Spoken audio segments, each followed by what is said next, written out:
बिल्कुल सर, आपने बिल्कुल सही कहा कि एक सेक्टर का के लिए एक बड़ी खबर है, वो है इंश्योरेंस सेक्टर्स के लिए। काफी लंबे समय से जो इंश्योरेंस लॉ अमेंडमेंट रुका हुआ है उसमें एक बड़ी गति मिली है, क्योंकि इस हफ्ते जो है वो DFS secretary, department of financial services के सेक्रेटरी, और आईआरडीए के जो चेयरमैन है, वो दोनों ही प्राइम मिनिस्टर के जो प्रिंसिपल सेक्रेटरी हैं पीके मिश्रा सर, उनको एक प्रेजेंटेशन देने जा रहे हैं इंश्योरेंस लॉ अमेंडमेंट को लेकर। क्योंकि इंटर मिनिस्टर कंसल्टेशन इस पूरे मामले में हो चुका है, स्टेक होल्डर कंसल्टेशन भी इस लॉ अमेंडमेंट के लिए हो चुका है, लेकिन अब जो मंजूरी है वो एक तरीके से बिल्कुल ऊपरी स्तर से ही आनी है, और उसके लिए इस हफ्ते एक बड़ी बैठक है। और इस बड़ी बैठक के अंदर जो डीएफएस सेक्रेटरी और आईआरडीए के जो चेयरमैन है, वो दोनों एक प्रेजेंटेशन देंगे कि क्या इस इंश्योरेंस लॉ अमेंडमेंट आने से क्या फायदे हैं, किस किस को क्या नुकसान हो सकता है, उन चीजों का पूरा ब्यौरा देंगे। मैं अपने दर्शकों को बताना चाहूंगा कि यदि ये इंश्योरेंस लॉ अमेंडमेंट आता है तो क्या क्या चीजें हो सकती हैं। जो लाइफ इंश्योरेंस कंपनीज हैं वो हेल्थ इंश्योरेंस बेच सकती हैं, जो हेल्थ इंश्योरेंस कंपनीज हैं वो लाइफ इंश्योरेंस बेच सकती है। इसके साथ साथ थीम बेस्ड इंश्योरेंस कंपनीज भी देश में आ सकती है, और जिसकी जो भी नेटवर्क की जो रिक्वायरमेंट है उसको भी रैशनलाइज किया जाएगा। क्योंकि सरकार का यह मानना है कि यदि हम थीम बेस्ड इंश्योरेंस कंपनीज लेकर आ रहे हैं तो उनका रिस्क भी लिमिटेड होगा, तो उसके लिए जो अभी की जो नेटवर्क की जो रिक्वायरमेंट है उसको रखना जरूरी नहीं है। साथ ही जो इंटरमीडियरीज हैं उनके लिए भी रास्ता खुलेगा, और इसके साथ साथ जो रिस्क असेसमेंट है उसमें भी चेंजेस आएंगे इस इंश्योरेंस लॉ अमेंडमेंट यदि सरकार लेकर आती है। जो उम्मीद ये थी कि बजट के अंदर ये आए, लेकिन फिर भी कुछ कंसर्न्स थे, इस वजह से बजट में नहीं आ पाया।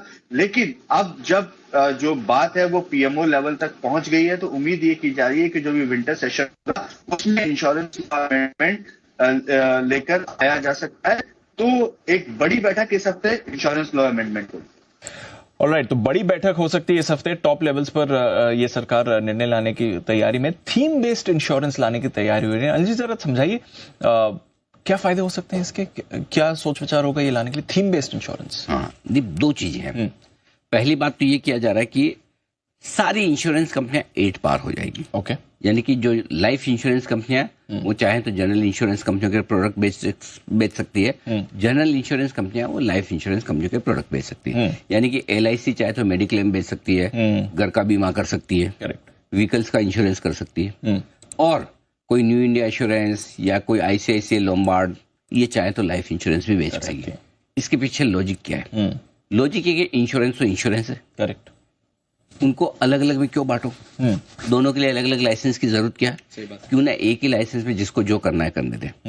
ये थॉट प्रोसेस, क्योंकि नहीं तो आपको अलग अलग नेटवर्क बनाना है, एजेंट्स तैयार करने हैं, बिजनेस को पेनिट्रेशन करना है, तो इनसे होगा ये कि जो भी कंपनी इंश्योरेंस के बिजनेस में वो दोनों करना चाहे दोनों कर पाएंगे, और उनके लिए कॉस्ट बचेगी बिजनेस करने की, अगर दोनों करना चाहते हैं। ठीक है। और फायदा किसको होगा? इसमें फायदा होगा बड़ी कंपनियों को, चाहे वो प्राइवेट सेक्टर की हो चाहे पब्लिक सेक्टर की। क्यों? क्योंकि बड़ी कंपनियों के लिए उनके पास बड़ा नेटवर्क है, और उनके लिए किसी भी तरह के इस तरह के प्रोडक्ट इंट्रोड्यूस करना या तो सबसे बड़ा फायदा अगर किसी एक को होगा तो वो है एलआईसी। क्योंकि एलआईसी लाइफ इंश्योरेंस में सबसे बड़ी है, और जनरल इंश्योरेंस में अगर एलआईसी उतरेगी, मेडिक्लेम में उतरेगी, तो उनके पास आप समझ सकते हैं डिस्ट्रीब्यूशन स्ट्रेंथ जो है, और जो लोयल डीलर क्या कहना चाहिए, एजेंट जो लोयल एजेंट्स हैं, जो लोयल। और एक चीज है एलआईसी के साथ जो सबसे बड़ा कंफर्ट लोगों को रहता है क्लेम सेटलमेंट का। वो कभी भी प्रॉब्लम, क्लेम रेशियो सबसे ज्यादा बेहतर एलआईसी का है। सो आई थिंक एलआईसी के लिए दीप अगर ये होता है तो एक चीज जो मैं आपको बोलने जा रहा हूँ पूरी गंभीरता से वो ध्यान से सुनिएगा। एलआईसी के लिए आपको 1300 से 1500 रुपए के टारगेट रखने हैं। 1300 से 1500 रुपए तक के टारगेट, 1300 पहला टारगेट और 1500 का दूसरा टारगेट, और ये वो स्टॉक है जो आपके पोर्टफोलियो में होना चाहिए। तो ये एलआईसी के लिए बड़ा डेवलपमेंट होगा, और सबसे बड़ा फायदा नो डाउट कुछ फायदा एचडीएफसी लाइफ जो लिस्टेड है, एसबीआई लाइफ जो लिस्टेड है, आईसीआईसीआई प्रू या आईसीआईसीआई लोम्बार्ड जो लिस्टेड है इस स्पेस में, जनरल इंश्योरेंस में जो दिक्कतें होंगी वो दिक्कतें ज्यादा होंगी न्यू इंडिया टाइप की कंपनियों के लिए।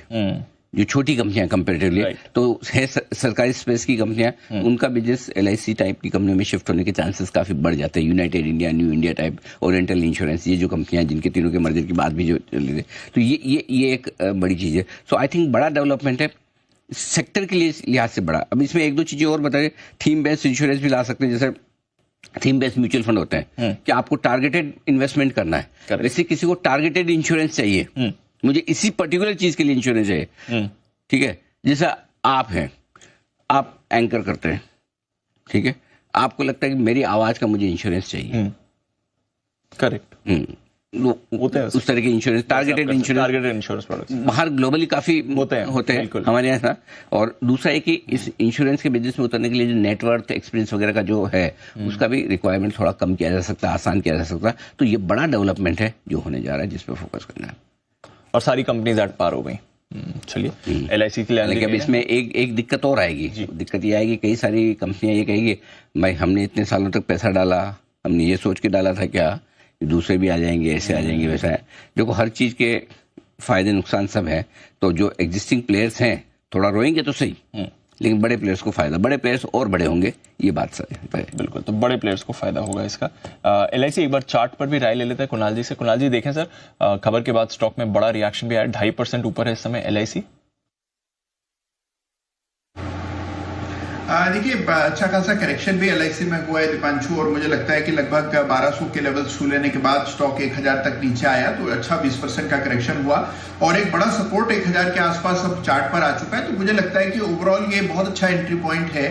तो जिनको भी LIC खरीदना है, थोड़ा medium to long term view हो, तो मुझे लगता है 1000 के आसपास बुरा नहीं है।